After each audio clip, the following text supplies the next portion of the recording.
오치마니의 영광스러운 교회의 세 번째 나눔을 갖도록 하겠습니다. 세 번째는 사내 아이의 원칙. 성경에서 이 사내 아이는 철장으로 만국을 다스릴 자라고 했다. 하나님의 목적은 바로 여기에 있다. 교회의 일은 바로 사탄으로 하여금 권세를 상실케 하는 것이고 하나님의 나라를 가져오는 것이다. 하나님이 원하시는 교회는 아비가일, 사무엘상 25장 3절의 성질, 즉 그리스도와 동역하는 성질을 가져야 한다. 그러나 교회는 결코 하나님의 목적에 이르지 못했고 심지어 하나님의 목적조차 모르고 있다. 이러한 상황 아래서 하나님은 어떻게 하시는가? 하나님은 한 무리에 이기는 이들, 하나님의 목적에 도달할 수 있고 하나님의 요구를 성취할 수 있는 이기는 이들을 선택하신다. 이것이 바로 사내 아이의 원칙이다. 이스라엘 백성들이 우상을 섬기고 있자 레위인들은 인정을 돌아보지 않고 하나님을 기꺼이 섬기기 원했으며 그래서 하나님은 레위인을 제사장으로 선택하셨다. 이기는 이들이죠. 본래 이스라엘 백성이 드려야 할 바를 이제는 레위인이 그들을 대신하여 드리는 것이다. 대표죠. 제사장은 레위인들만이 될 수 있었지만 이들의 봉사로 유익을 받는 것은 전체 이스라엘 백성이었다. 그러므로 이기는 이들의 일도 교회를 위한 것이다. 일은 그들이 했지만 일의 유익을 얻는 것은 교회이다. 이기는 이의 영광은 여기에 있다. 일은 이기는 이들이 한 것이지만 영광은 전체가 다 누리는 것이다. 사사 시대에 이르러 이스라엘 백성은 미디안 사람들에 의해서 압박을 받고 매우 어려운 상황 아래 떨어지게 되었다. 그때 하나님은 기드온을 일으켜 한 무리의 사람을 이끌어 대적을 몰아내도록 하셨으며 300명이죠. 300명으로 대적을 몰아내게 하셨죠. 이것은 온 이스라엘로 유익을 얻게 했죠. 이스라엘 백성이 포로됨에서 돌아올 때도 이와 같은 원칙이 적용되었다. 본래 하나님은 이스라엘 백성에게 약속하시기를 포로된 지 70년 만에 모두 본토로 돌아가라고 하셨다. 그런데 이스라엘 백성이 전부 돌아오지 않았고 오직 소수의 사람들, 즉 에스라, 느헤미야, 스룹바벨, 여호수아 등등 여호와의 인도함을 받은 자들만이 돌아와서 성전을 건축하고 예루살렘 성을 중건했다. 이기는 이가 이기는 이로서 일을 수행하는 이유는 자신이 영광을 얻고 면류관을 얻기 위함이 아니라 바로 교회가 서야 할 위치에 서서 교회를 위해서 일하는 것이다. 이거를 하나님이 기뻐하신다는 거예요. 이기는 이들이 될 무리가 있다면 하나님의 목적은 성취되며 하나님은 만족하신다. 이것이 바로 사내 아이의 원칙이다. 우리가 사내 아이의 문제를 고려하는 이유는 바로 하나님이 그분의 영원한 뜻 가운데서 한 무리의 이기는 이들을 필요로 하시기 때문이다. 우리는 역사적으로 볼 때 교회가 실패했음을 인정하지 않을 수 없다. 하나님은 교회를 대신해서 서 있을 수 있는 사탄에게 대하여 서 있을 수 있는 대적할 수 있는 이기는 이를 부르시기를 원하시는 것이다. 여기에 사내 아이는 특별히 마지막 시대에 이기는 이들을 가리켜 말한 것이다. 계시록에 나오는 사내 아이는 마지막 시대에 이기는 이들을 가리켜 말하는 것입니다. 하나님은 그분의 본래의 목적을 성취할 수 있는 한 무리의 사람을 얻기 원하신다. 이기는 이들을 이게 이제 하나님의 아들들이라고 표현이 된 것 같아요. 로마서 8장에 하나님 모든 피조물들이 하나님의 아들들이 나타나기를 기다린다 그랬거든요. 이제 탄식하면서 기다린다고 그랬잖아요. 이기는 이들, 소수의 이기는 이들, 사내 아이의 원칙을 가지고 있는 이 이기는 이들을 가리키죠. 근데 이제 구약시대에는요, 구약시대의 바벨론의 예는요, 바벨론이라는 말은요, 혼잡이에요, 혼잡. 그러니까, 이기는 이들은요, 그러니까, 어떤 사람들이냐면, 그, 나오는 사람들이에요. 거기에 있으면 안 되거든요. 바벨론에 있으면 안 되거든요. 그러니까, 바벨론의 예는, 구약시대에 이제 바벨론의 예로 나와 있는 게 뭐냐면은, 다 경건의 모양이에요. 보니까. 경건의 모양. 그러니까 아간의 사건으로 나와요. 시날산의 아름다운 외투를 숨긴 아간의 사건으로 그 이제 구약시대 바벨론의 예가 나오죠. 그러니까 이제 외모를 보는 거죠. 뭐 외모를. 그래가지고 이제 아간의 사건으로 그 아이성 전투에서 패배하게 되죠. 아주 그러니까 여리고 성은 아주 무너지지 않는 그 철통 같은 성은 무너지는데 아이성은 굉장히 작았다 그래요. 그 성에서는 실패를 해요. 전쟁에 패배를 하죠. 왜냐하면 아간의 사건이 있었어요. 그러니까 바벨론은요 어떤 것도 이길 수가 없어요. 조그만 것도 이길 수가 없어요. 그러니까 이 경건의 모양을 이제 의미하죠. 그러니까 신약시대의 바벨론의 예는 아나니아 삽비라의 사건이에요. 교회가 이제 시작하자마자 사도행전에서 교회가 시작하자마자 아나니아 삽비라의 사건이 일어나죠. 이제 이거는 뭐냐면은 땅값을 이제 그냥 속이지만 않으면 돼요. 사실은 우리는 원하는 만큼만 하면 돼요. 마음에서 일어나는 만큼만 하면 되거든요. 성령이 일으켜 주시는 만큼만 하면 돼요. 근데 어떻게 했냐면 땅값을 감췄어요. 일부를. 그리고 일부를 가져와 놓고 뭐라 그랬냐면 전부입니다. 이렇게 얘기를 했죠. 이것은 성령을 속인 것이고요. 그러니까 경건의 모양을 흉내낸 거고요. 이게 이제 성령을 속인 거죠. 그리고 이게 바벨론의 원칙이라는 거죠. 가장 깊은 곳에 있는 그 이제 새 마음, 새 영, 이거를 이제 속인 거죠. 사실은 성령을 속인 거죠. 이것을 이제 간사한 영이라고 하고요. 외모를 취하는 거라고 하고요. 정직하지 않은 영이죠.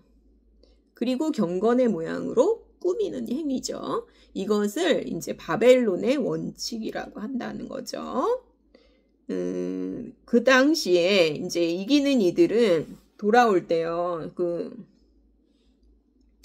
이제 바벨론에서 이제 70년이 끝나고 돌아와야 되는데 그때도 돌아온 사람들이 한 5%? 요 정도밖에 안 됐다 그래요. 그리고서는 이제 이 사람들이 이제 성전을 건축하려고 예루살렘으로 이제 돌아와서 성전을 이제 건축할 때 제일 먼저 한 게 뭐냐면요. 성곽을 쌓는 거예요. 성곽을 쌓는다는 것은요. 분별하는 거예요. 분별하는 거. 분리를 해야 돼요. 분리. 그 섞여 있는 데서 계속 있으면 안 돼요. 바벨론에서 계속 있으면서 안 돼요. 거기는. 왜냐하면 우리 심령이 탄식하거든요. 심령이 상하거든요. 그렇기 때문에 이제 분별하는 게 성곽을 쌓는 게 맨 먼저 일어난 일이거든요. 이거는 이제 분별, 분리를 의미하고요. 하나님의 것과 사탄의 것을 분리하는 것을 의미해요. 성곽을 쌓는 거. 그때 이제 산발락과 도비아가 온갖 종류의 방해를 해요. 방해를 안 할 수가 없어요. 사탄이 방해를 안 할 수가 없잖아요. 미혹이라고 볼 수가 있죠. 미혹을 막 하는데 그때 한 손에는 무기를 들고 한 손에는 쟁기를 들었다 그래요. 그래가지고 이 사람들이 이기는 이들인 거예요. 저는 이제 이 말이 참 좋더라고요. 분별이 없으면 그리스도인의 가치를 잃게 된다. 분별이 없으면요, 그리스도인의 가치를 잃게 돼요. 이제 제가 최근에 이제 경험한 그런 공동체도 참 거의 이제 막 섞여버려가지고 거의 말씀을 거의 분별하지 못하더라고요. 그리고 어떤 게 이제 하나님께로부터 온 것인지, 어떤 게 사탄으로부터 온 것인지 아주 분별력을 잃어버렸더라고요. 그러니까 그게 이제 바벨론의 원칙이에요, 사실은. 거기서는 교회를 건축할 수가 없어요. 그러니까 성곽을 쌓는 게 첫 번째 이루어져야 되거든요. 성곽을 쌓는 게. 성전 건축에서 성곽을 쌓는 게 첫 번째로 이루어져야 되는 거예요. 분리를 해야죠. 세상과 그다음에 바벨론과 분리를 해야 돼요. 사람의 영광을 위해서 신령한 모양을 가장하는 것. 이게 이제 바벨론의 원칙이라고 보고요. 위선의 영, 거짓 헌신, 거짓 경배, 음녀의 원칙, 거짓 신령함. 육신적인 것과 영적인 것을 섞어버리는 것. 사람에게서 나온 것과 하나님에게서 나온 것을 섞어버리는 것. 위험하죠, 아주. 그 다음에 혼잡한 것, 부정한 것. 이게 이제 바벨론의 원칙이죠.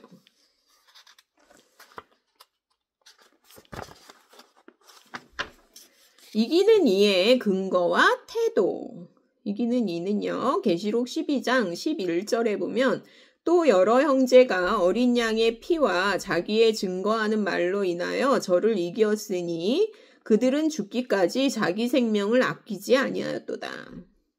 여러 형제가 저를 이겼으니 사탄을 이겼다는 거죠. 저는 사탄이다. 그들은 사탄이 그들에게 아무것도 할 수 없게 함으로써 사탄을 이겼다. 그들이 이길 수 있었던 원인은 첫째로 어린 양의 피로 인함이고 둘째로 그들의 증거하는 말로 인한 것이다. 그들은 죽기까지 자신의 생명을 아끼지 않는 태도를 지녔다.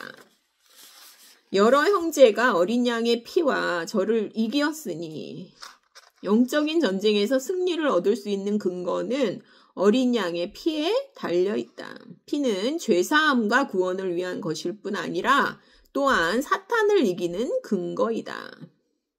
그리스도인들에 대한 사탄의 주된 활동은 참소하는 일이다. 고소하는 일이에요. 사탄의 주된 일은 참소하는 것이다.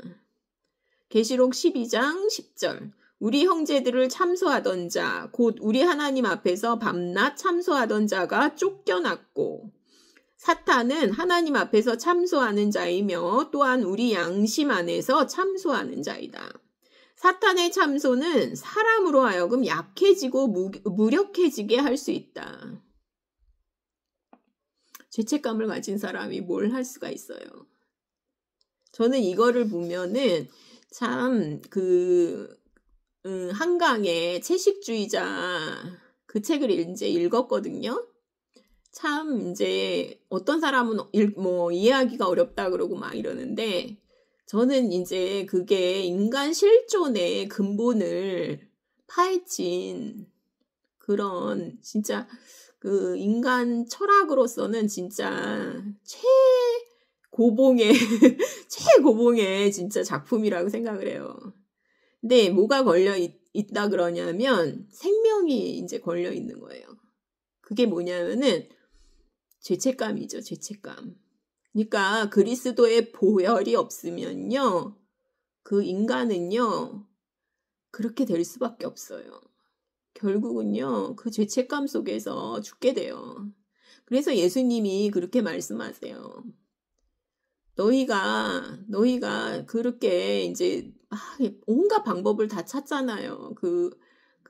이제 바리새인들과 서기관들과 제사장들과 이 사람들한테 유대인들한테 뭐라 그러냐면 너희가 나를 찾고 찾다가 결국은 만나지 못하고 너희 죄 가운데서 죽으리라. 죄 가운데서 죽는 거거든요. 결국은 이 여자가 왜 채식주의자가 되냐면요. 죄책감. 그 인간의 그 실존의 끝에, 그 세상 끝에요. 그래서 이제 예수님이 세상 끝에 나타나셨다 그러잖아요. 그 실존의 끝에 끝까지 가보면 거기 하나 걸려 있는 거예요. 죄책감. 생명에 대한, 생명이 자기 걸려 있다 그러잖아요. 그래서 육식을 못 하게 되거든요. 이 여자가 나중에는요, 이제 정신병에 걸리는데 음식을 전혀 못 먹어요. 그리고 이제 자기는 식물, 나무가 되고 싶어요. 물구나무 서가지고 비쩍 말라가지고 물구나무 서서 나무가 되고 싶어 하거든요. 그게 이제 뭐냐면은 죄책감이죠, 결국은. 그러니까 사탄은요, 우리의 양심에 참소를 계속해서 하거든요. 그러니까 사탄은 하나님 앞에서 참소하는 자이며 또한 우리 양심 안에서 참소하는 자이다. 사탄의 참소는 사람으로 하여금 약해지고 무력해지게 할 수 있다. 그래서 이제 그 여자는 결국은 채식주의자가 되고 자기가 나무가 되고 싶다고 하면서 결국은 영양실조, 굶어 죽게 되죠. 결국은 정신병에 걸려서 누구도 말릴 수가 없어요. 근데 이제 그 깊은 거를 이제 그 작가가 그거를 이제 참 잘 썼어요, 진짜. 그거를 그러니까 보통 사람들은 이해할 수가 없죠. 그리고 이제 그런 성적인 거 뭐 이런 걸로 보는데 그거는 그런 책이 아니에요. 진짜 진짜 훌륭한 책이에요. 인간 철학으로 봤을 때도 참 그게 참 그 인간의 실존을 다루는 그런 책이라고 생각을 해요. 사탄은 사람을 참소하여 사람으로 자신이 아무 쓸모없는 사람이라고 상상하게 하며 사람을 사탄과 전쟁할 위치를 상실하는 정도에까지 이르게 한다. 니체도 그랬잖아요. 니체도. 우리는 그리스도인이 죄를 처리하는 것이 필요하지 않다고 말하는 것이 아니다. 그리스도인은 죄에 대해서 마땅히 느낌이 있어야지만 사탄의 참소를 받아들일 필요는 없다. 왜 그러냐면요. 이게 그리스도의 보혈이 아니면 해결이 안 돼요. 그 인간 본연의 이 죄는요. 보혈이 아니면 해결이 안 돼요. 그래서 율법의 마침이 되신 거예요. 율법을 완성하신 거예요. 어떻게 완성하셨냐면 그 속죄, 보혈로 완성하신 거예요. 끝내버리신 거예요. 우리는 더 이상 사탄의 참소를 받아들이지 않아도 된다는 거예요. 왜냐하면 이미 다 충분히 2배로 갚으셨기 때문에 우리가 거기서 해방을 받을 수가 있거든요. 그래서 하나님의 자녀들이 사탄의 참소를 받아들이면 온종일 자신이 틀렸다고 느끼게 되고 전쟁할 수가 없어요. 그러면. 그리고 자신의 기도가 하나님의 응답하심을 얻게 될 것인지를 의심하게 돼요. 의심. 믿음과 정반대죠. 의심이라는 거는. 아무것도 못해요. 그리고 진짜. 이러한 그리스도인들은 주로 주 예수님이 얼마나 영광스러운지, 주 예수님이 어떠한 승리를 얻으셨는지 등을 생각하지 않고 도리어 자신의 잘못됨, 즉 자신의 모든 것이 잘못되었다고 여기며 온종일 자신의 잘못됨을 생각하게 돼요. 이게 그러니까 얼마나 중요하냐고요. 구속과 속죄함이 없으면, 그리스도의 보혈이 없으면 사탄과 어떻게 전쟁을 해요. 숨어버리죠.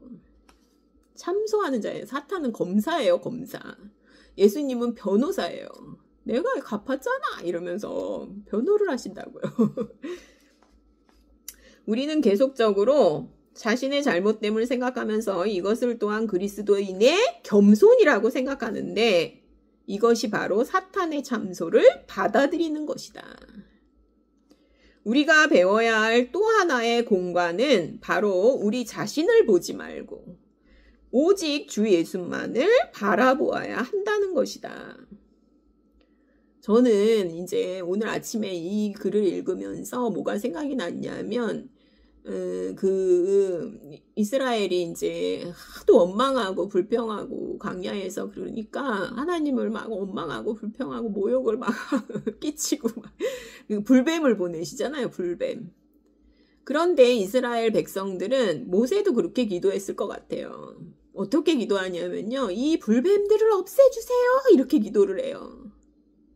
이 불뱀들을 제발 이 죄들을 없애주세요. 막 이렇게 기도를 하는데 하나님의 방법은요. 죄들을 없애주시는 게 아니에요. 죄를 없애주시는 게 아니라 뭐냐면은 놋뱀을 장대 위에 놋뱀을 매달아서 달아라.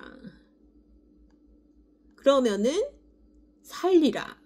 이렇게 말씀하세요.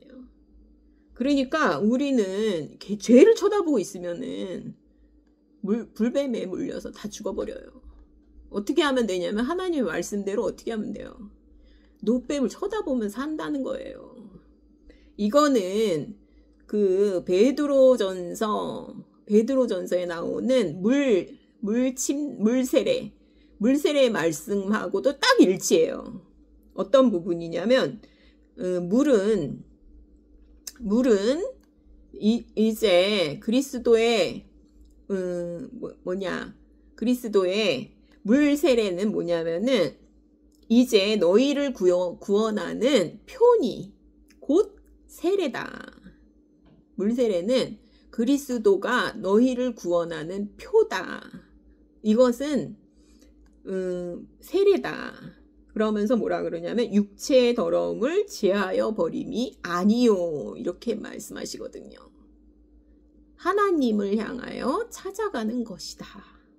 이게 뭐냐면은 불뱀을 없애주는 게 아니고 하나님의 방법이에요. 놋뱀을 쳐다보는 것이다. 그러니까 육체의 더러움을 제하여 버림이 아니요. 하나님을 향하여 찾아가는 것이다. 선한 양심이 하나님을 향하여 찾아가는 것이다.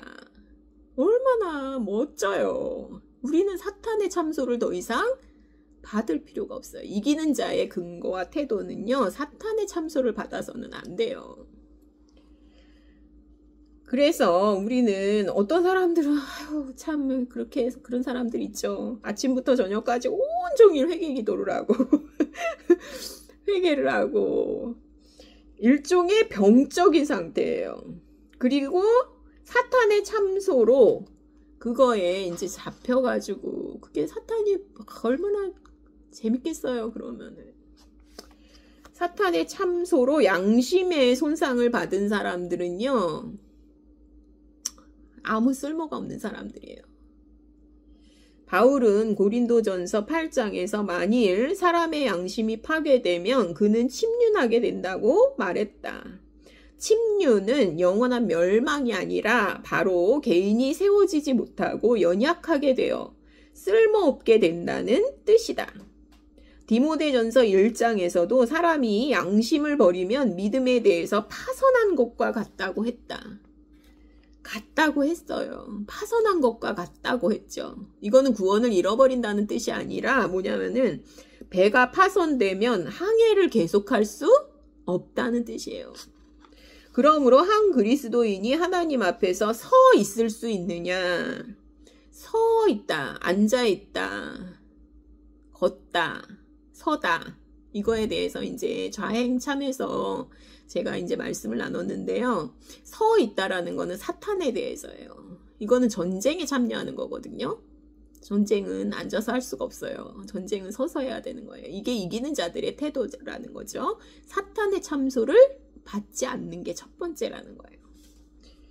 그러니까 그리스도인이 하나님 앞에서 서 있을 수 있느냐 없느냐의 열쇠는 곧 그의 양심에 거리낌이 있느냐 없느냐에 달려있다. 근데 이 보혈을 그리스도의 이 보혈을 그냥 지나가면 안 돼요.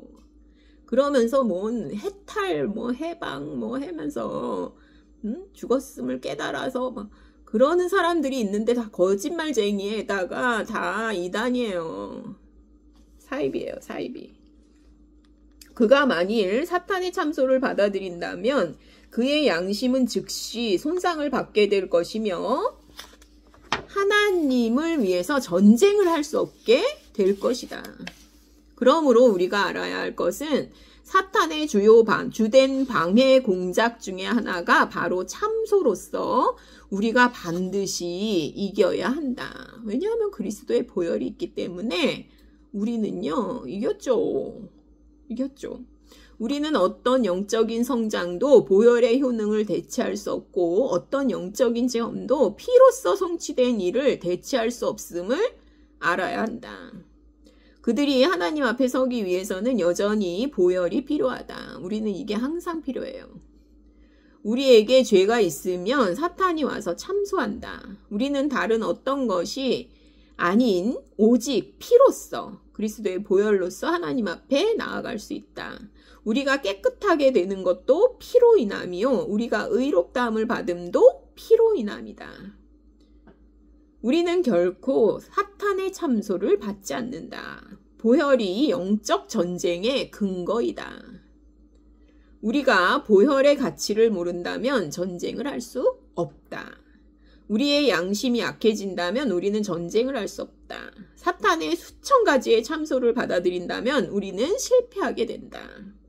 영적 전쟁에서 흠없는 양심이 필요한데 오직 그리스도의 보혈만이 우리에게 그러한 양심을 줄 수 있다. 죄사함이 아무것도 아니라고 말하는 사람들, 그 사람들 다 미혹의 교사들입니다.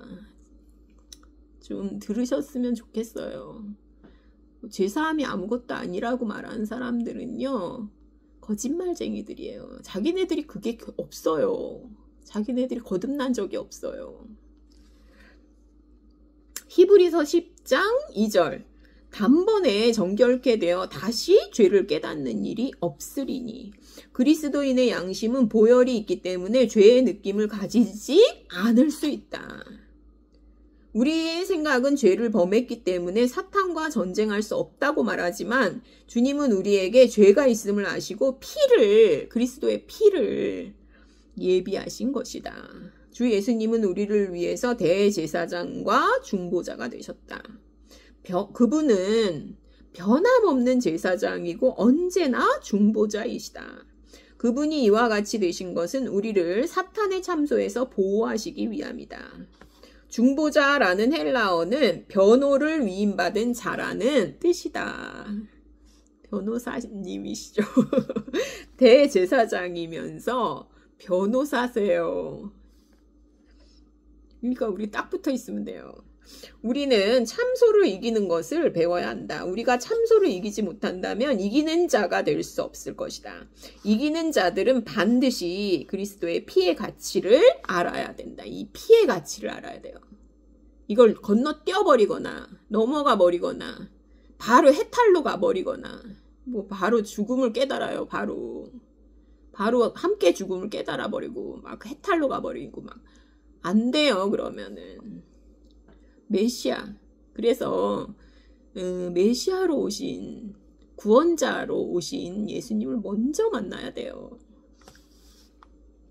그 다음에 두 번째는 이기는 이의 근거와 태도는요, 자기의 증거하는 말이에요. 굉장히 이거는요 혼란스럽지가 않아요. 굉장히 분명해요. 그냥 성경 말씀이에요. 성경 말씀. 두 번째는 여러 형제들이 자기의 증거하는 말을 인하여 저를 이기었으니 이렇게 되어 있어요. 답이 다 나와 있어요. 성경에는. 양심이 흠이 없기 때문에 입에서 증거가 나오는 것이다. 그러니까요. 양심이 흠이 있으면요. 사람은요. 숨어요. 그러니까 아담이 그걸 따먹잖아요. 선악과를 따먹고 난 다음에 숨어버리잖아요. 그러니까 하나님이 뭐라고 물어보시냐면 아담아 어디 있느냐. 하나님이 아담의 육체가 어디 있는지 몰라서 그렇게 물어보셨겠어요. 그러니까 증거가 안 나오는 거예요. 숨어버려가지고 참소를 받았기 때문에. 그래서 이 증거가 나오는 것은요, 이기는 자의 근거가 돼요. 왜 그러냐면 참소를 받지 않기 때문에 이 증거하는 말을 할 수가 있다는 거죠. 양심에 흠이 없어서, 흠이 있으면 입으로 어떤 말을 해도 해낼 수도 없고 해도 소용도 없어요. 소리도 작아져요. 그러나 양심에 흠이 없으면 증거는 엄청난 거예요. 이 증거라는 거는. 저는 그래서 이 어찌만 니가 저기 법을 전공했다 그래요. 법학을 이제 하고 굉장히 똑똑한 사람이잖아요. 뭐 책을 막 3,000권을 독파를 했다 하는데 저도 한 500권 정도 읽었거든요. 그러니까 이제 이게 씻어져요. 그러니까 눈꺼풀, 이 비늘, 눈에 이제 비늘이 촥 씻어지니까 제가 이제 그 한강의 소설이 뭐 어렵다 그러고, 그러니까 인문학에 관한 어려운 책은 저한테는 하나도 없어요. 그 신앙서적을 500권 정도 읽어버리니까 인문학이나 철학에 대해서 뭐 이렇게 니체나 뭐 어려운 게 하나도 없어요. 제가 이제 데미안도 뭐 예전에는 난해한 책이라고 막 그래. 하나도 어렵지가 않아요. 불쌍해요, 그냥. 그리스인 조르바. 하나도 어렵지가 않고요. 그 이제 뭐 고미숙 씨의 고전 평론 뭐 이런 것도요. 너무 쉬워요. 그러니까 사람들이 막 어리석은 질문을 하면 제가 막 속에서 막 한심하다는 생각이 막 드는 거예요. 신앙서적을 500권만 읽어도요, 그 인간의 철학이나 인문학 같은 거는요, 진짜 이게 비늘이 다 벗겨지고 나니까 이거는 인간이잖아요.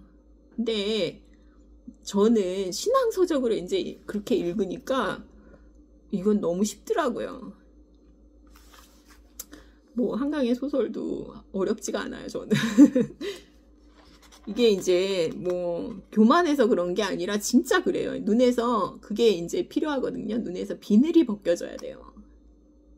금방 어떻게 돼요? 3,000권 읽으니까 어찌만 니가 이렇게 할 수 있는 거예요. 그리고 그게 바탕이 되니까 자기 거 다 버리잖아요. 그리고서는 그렇게 이제 순교를 했잖아요. 멋지잖아요.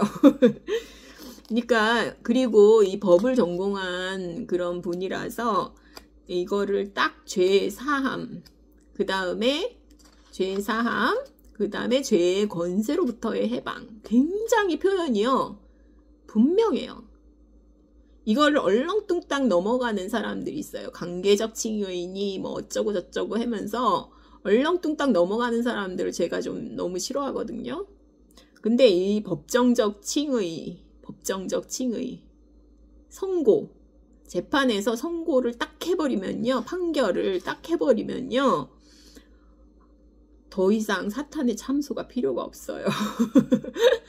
더 이상 사탄의 참소를 받지 않아도 돼요. 해방을 딱 받는 거예요. 이거는 속죄함의 은혜는 이 법정적 칭의로 표현해 주는 게 저는 너무 명확하고 너무 좋다고 생각해요. 얼렁뚱땅 넘어가면 안 되고, 관계니 사랑이니 막 이런 것도 이 법정적 칭의를 건너뛴 사랑이니 뭐 이런 게 얼마나 위험한지를 제가 이제 요즘에 느끼거든요. 그래서 이 책에 어찌마니의 이 영광스러운 교회 책의 이 가치는 저는 진짜 너무 많이 읽고 너무 요약도 많이 하고 너무 많이 읽었는데요.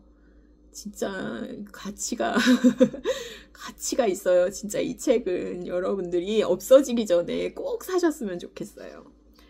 당신은 죄인이 사함을 받고 사람이 그리스도를 통하여 하나님께 연합됨을 증거할 수 있을 뿐 아니라 더욱 하나님의 왕국을 증거할 수 있다. 증거는 그리스도 안에 있는 것을 다른 이에게 말하는 것이며 증거의 말은 반드시 말해내야 하는 것이다. 이게 이기는 이들이에요. 이기는 이들은 반드시 자주 그리스도의 승리를 선포해야 한다. 이 사실을 말하고 또 말하는 것을 사탄은 가장 두려워한다. 증거하는 말은 사탄이 두려워하는 것이다. 우리는 믿음으로 사람에게 선포할 뿐 아니라 또한 사탄에게 선포해야 한다. 그래서 그 입을요, 그때 이제, 순교자들을 보면요, 막 그 입을 말 못하게 하고 막 그러잖아요. 막 엄청난 능력이, 증거하는 말은요, 엄청난 능력이에요. 많은 경우에 기도의 힘은 선포하는 힘만큼 강하지 않다. 저도 여기에 이제 동의를 하고요. 증거하는 말, 사도행전을 읽어보면 증거하는 말이 참 많다는 거를 알 수가 있죠. 그냥 이렇게 말하는 게 아니에요. 그 말이 얼마나 권위가 있고 하나님의 권위잖아요. 하나님의 권위를 위임받은 거잖아요. 안진뱅이를 만났을 때 베드로가 하는 말을 보세요. 은과 금은 내게 없거니와 내게 있는 것으로 내게 주노니 곧 나사렛 예수 그리스도의 이름으로 걸으라. 얼마나 이게 거의 이제 인장 반지를 받은 것처럼 이 하나님의 권위를 위임받은 자로서 얼마나 멋진 말을 해요. 주님의 이름으로 선포함으로써 처리를 했죠. 사탄을 처리를 한 거예요. 이것을 곧 증거하는 말이라고 하고요. 이런 증거하는 말을 하는 사람들을 이기는 이들이라고 하죠. 그리고 이제 바울, 이제 사도행전 16장에서 보면 바울은 귀신을 쫓아냈잖아요. 근데 뭐라고 얘기를 하냐면 예수 그리스도의 이름으로 내가 네게 명하노니 그에게서 나오라. 이렇게 딱. 그러니까 그걸 듣자마자 귀신이 즉시 나오잖아요. 이게 이제 증거하는 말이잖아요. 증거하는 말. 우리가 사탄에게 논쟁을 벌일 필요도 없고요. 이론을 설파할 필요도 없어요. 우리는 영적인 사실을 말해버리면 돼요. 그냥 증거하는 말로 딱 말해버리면 돼요. 기록을 가지고 말을 해도 되고요. 그러면은 방법이 없어요. 사탄은. 우리는 성경 안의 사실을 알아야 하고 또한 이러한 사실을 믿어야 한다. 우리는 사탄의 공격을 받지 않도록 보혈에 덮여짐 아래에 있어야 하고 그런 다음 사탄에게 증거해야 한다. 사탄이 가장 두려워하는 것은 우리가 그에게 증거하는 말이다. 우리는 증거하는 자라는 거죠. 그 다음에 이제 세 번째, 우리가 증거하는 말을 할 때 사탄에게 치명적인 타격을 주어버려요. 사탄이 물러가게 하고요. 사탄이 패배하게 하죠. 이게 이기는 자들이에요. 이기는 자들의 근거와 태도. 첫 번째는 참소를 받아들이지 않는다는 거고요. 그 다음에 두 번째는 증거하는 말로 이긴다는 거죠. 그 다음에 세 번째는 생명을 아끼지 아니함. 위에서 승리를 얻는 근거에 관해서 말했다. 그러나 이기는 이들 자신이 겪는 일은 무엇인가? 그들 자신은 시련을 받고 또한 수많은 어려움을 당한다. 그러나 그들은 죽기까지 자기 생명을 아끼지 아니하도다. 12장 11절. 이것은 이기는 이의 전쟁 중에서의 태도이다. 상관없다는 거죠. 니네가 없앨 수 있는 거는 내 이 몸, 혼 생명밖에 없어. 그냥 죽이려면 죽여. 이러면서 멋지잖아요. 육체의 생명은 그죠? 육체의 생명. 그렇죠. 이 천연적인 능력, 천연적인 생명, 이거밖에 죽일 게 없어요. 사탄이 우리를 다루는 가장 좋은 방법은 바로 우리 자신의 힘을 사용하도록 하는 것이다. 사탄이 우리가 우리 자신 안에서 움직이게 하는 것이 사탄이 가장 좋아하는 거예요. 그는 우리가 하나님을 위해 일할 때 우리의 천연적인 능력과 육적인 힘을 사용하도록 부추긴다. 그러면 이길 수가 없다는 거죠. 우리는 십자가를 체험적으로 배워야 한다. 십자가는 우리를 처리하여 우리로 자신을 의지하여 움직이지 못하도록 한다. 하나님이 원하시는 바는 십자가를 통과하고 십자가의 처리를 받은 사람이다. 내가 너희 중에서 예수 그리스도와 그의 십자가에 못 박히신 것 외에는 아무것도 알지 아니하기로 작정하였습니다. 내가 너희 가운데 거할 때 약하며 두려워하며 심히 떨었도다. 내 말과 내 전도함이 지혜의 권하는 말로 하지 아니하고. 고린도전서 2장 2절 4절. 그러니까 우리의 천연적인 힘을 사용하지 않는다는 거예요. 우리는 하나님의 능력을 사용하는 거예요. 그랬다는 거죠. 자기 생명을 아끼지 아니함. 육체의 생명을 사랑하지 않는다는 뜻이고요. 자신의 생명을 잃어버릴지라도 하나님을 위해 서 있겠다는 의지죠. 의지. 그래서 이렇게 욥기 2장에는 사탄이 하나님 앞에서 말하기를 가죽을 바꾸오니 사람이 그 모든 소유물로 자기 생명을 바꾸올지라고 했다. 사탄은 여기에서 사람이 모든 것보다 생명을 중시한다고 말했다. 그러나 하나님은 말씀하시기를 이기는 이는 자기의 생명을 아끼지 않아야 한다고 말씀하신다는 거죠. 이기는 이의 태도는 사탄이 내 몸에서 무엇을 하든지 설령 내 생명을 원할지라도 개의치 않으며 나는 결코 사탄에게 굴복하지 않고 오직 변함없이 하나님께 충성을 다한다는 것이다. 이게 이기는 이의 근거와 태도 세 번째라는 거죠. 영광스러운 교회의 워치만니 중에서 세 번째 나눔을 가졌습니다. 감사합니다.